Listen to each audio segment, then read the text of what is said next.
আসসালামু আলাইকুম প্রিয় দর্শক, ডাকসু নির্বাচন শেষ হওয়ার পরই জাহাঙ্গীরনগর বিশ্ববিদ্যালয়ের ছাত্র সংসদের নির্বাচন হয়েছে, মানে জাকসু নির্বাচন হয়েছে। এবং বিস্ময়কর ঘটনা হলো, মানে অভূতপূর্ব আমি বলবো, আমি জীবনে কখনো এরকম শুনিনি যে কোনো একটা ছাত্র সংসদ নির্বাচনের ভোট গণনা করতে 3 দিন লেগে যায়। 3 দিন ধরে কেবল ভোট গণাই হচ্ছে। এবং এর মধ্যে এটা এত প্রেশার পড়েছে যারা ভোট গণনা করছিলেন, এটা স্বাভাবিক, ম্যানুয়াল পদ্ধতিতে ভোট গণনা হচ্ছে, কিন্তু তাদের ম্যানুয়াল পদ্ধতিতে কি এর আগে হয় নাই? বহু নির্বাচন হয়েছে, তখন কিন্তু এত ঝামেলা হয়নি। এবারে ঝামেলা হচ্ছে এই কারণে তাদের ম্যানুয়াল পদ্ধতিতে ভোট গণনার কোনো প্রস্তুতিই ছিল না। কথা ছিল তারা মেশিনের মাধ্যমে গুনবে, কিন্তু শেষ মুহূর্তে মেশিনের মাধ্যমে গোনা হয়নি, ম্যানুয়াল পদ্ধতিতেই গোনা হচ্ছে। এই যে প্রস্তুতি না থাকার কারণে যে বাড়তি চাপ, এই চাপ সহ্য করতে না পারে একজন শিক্ষকের মৃত্যু পর্যন্ত হয়েছে। জীবনে কখনো শুনেছেন যে ভোট গণনার চাপ সহ্য করতে না পেরে একজন একজন ভোট গণনাকারীর মৃত্যু হতে পারে? উনি বিশ্ববিদ্যালয়ের শিক্ষক, ওনার তো কাজ ভোট গণনা নয়, তারপরে ওনারা স্বতঃস্ফূর্তভাবে এই কাজগুলি করেন। এবং সেই কাজ করতে গিয়ে একটা ইয়াং শিক্ষার্থী, উনি খুবই জনপ্রিয় একজন শিক্ষক ছিলেন, ওনার এই যে মৃত্যুটা, এই মৃত্যুর দায়টা কে নিবে? কাউকে না কাউকে নিতে হবে। আমি মনে করি এর দায়িত্ব সম্পূর্ণ বিশ্ববিদ্যালয়ের কর্তৃপক্ষে দেওয়া উচিত, এবং এই জন্য বিশ্ববিদ্যালয়ের কর্তৃপক্ষের বিরুদ্ধে হত্যা মামলা হওয়া উচিত, আমি এটা মনে করি।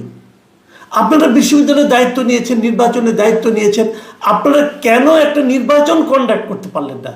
কেন পারলেন না ভাই? না পারার তো কোনো অজুহাত এখানে কার্যকর না। আপনি কি বলবেন? আপনি কি এমন কথা আপনার মধ্যে আছে, কি এমন অজুহাত অথবা কি এমন যুক্তি আপনার আছে যে যুক্তির কারণে একজন শিক্ষকের মৃত্যুকে জাস্টিফাই করা যায়? কি এমন যুক্তি আপনার এমন আছে যে মাত্র 11,000 ভোট, এখানে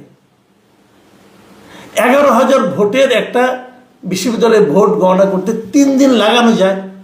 কি যুক্তি ভাই বলেন? এবং সেখানে যে অনেক প্রার্থী ঘুরার খুব সমস্যা, তাও কিন্তু না। মানে জাকসু কেন্দ্রীয় সংসদে 25টা পদের প্রতিদ্বন্দ্বিতা করছে মাত্র 177 জন। আহামরি কোনো প্রার্থীও কিন্তু না যে অনেক প্রার্থী অনেক গুনতে হচ্ছে, তাও তো না। তাহলে আপনারা পারলেন না কেন? না পারার মূল কারণটা হলো ওটাই, তাদের কোনো প্রিপারেশনই ছিল না। সব কিছু যান্ত্রিকভাবে আপনারা গুনবেন, কিন্তু তারও তো একটা সবসময় কিন্তু একটা আপনার সাপোর্টে কিছু থাকা লাগে, একটা প্ল্যান বি থাকা লাগে, যদি এই কারণে কোনো কারণে এটা বন্ধ হয়ে যায় যেন আমরা ওইটাতে শিফট করতে পারি। কি আপনাদের অল্টারনেটিভ প্ল্যান ছিল? কোনো প্ল্যান ছিল না।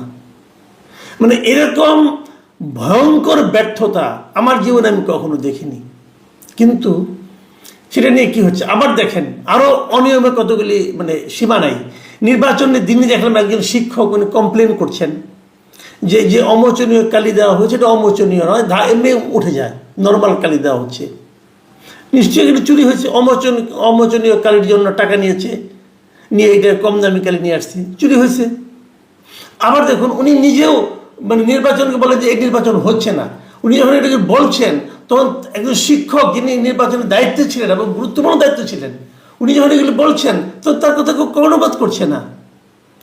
এরই মধ্যে এই নির্বাচনের অংশ হিসাবে অনেকগুলি প্রতিষ্ঠান কিন্তু অনেকগুলি সংগঠন কিন্তু নির্বাচনকে বর্জন করেছে।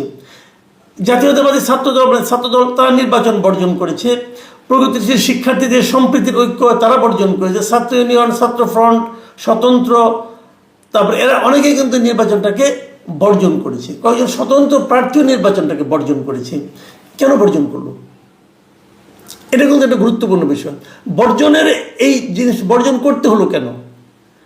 কেবল অনিয়মের কারণে বর্জন করলো নাকি তাদের স্বভাবের কারণে বর্জন করলো? এটাও কিন্তু একটা প্রশ্ন। আমরা এর আগে দেখেছি যে ছাত্রদল নির্বাচন বর্জন করলো কখন? একদম শেষ বেলায় এসে, ভোট শেষ হওয়ার 1 ঘন্টার আগে, ঘন্টাখানেক আগে। অন্যরা প্রায় ওই রকম সময় বর্জন করলো কেন? এই বর্জনের বিষয়টা একটা ছোট্ট একটা নির্বাচন, এই নির্বাচনে এত অঘটন কেন ঘটবে? ঢাকা ইউনিভার্সিটিতে একটি বড় নির্বাচন হয়েছে, অনেক বেশি উত্তেজনা ছিল, এর প্রায় 4 গুণ ভোট ছিল ঢাকা ইউনিভার্সিটিতে। কোথায় সেখানে তো হলো না কিছু? আপনারা পারলেন না কেন? এই নির্বাচন আমি যখন আজকে এই যখন রেকর্ডিং করছি তখনও পর্যন্ত ভোট গণনা শেষ হয়নি।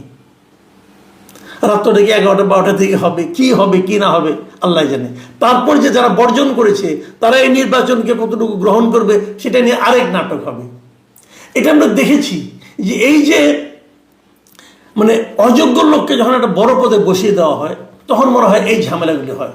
আমি মনে করি নির্বাচনের সঙ্গে যারা দায়িত্বে ছিল ওদের প্রত্যেককে জবাবদিহিতার আওতায় আনতে হবে।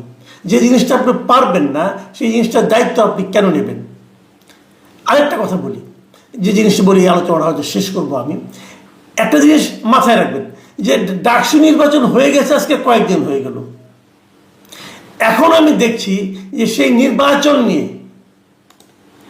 নির্বাচন নিয়ে কিন্তু বিএনপির পক্ষ থেকে, মানে ছাত্রদলের পক্ষ থেকে না, বিএনপির পক্ষ থেকে এটাকে নিয়ে নানা ধরনের আপত্তিজনক কথা বলা হচ্ছে, কারচুপির অভিযোগ তোলা হচ্ছে। বিএনপির এক নেতা, বিএনপির যুবদলের একজন মোনায়েম মুন্না, সে বলেছে যে ডাকসু না, এটা নাকি ইলেকশন ইঞ্জিনিয়ারিং এর মাধ্যমে শেখ হাসিনাকেও নাকি হার মানিয়েছে। শেখ হাসিনাকে হার মানালো কেমনে ভাইয়া? বলেন তো, বুঝান তো আমার। শেখ হাসিনা তো ভোট না দিয়েই পাশ করে নিছে। শেখ হাসিনা তো দিনের ভোট রাতে করেছে। শেখ হাসিনা তো আমি এবং ডামির ভোট করেছি।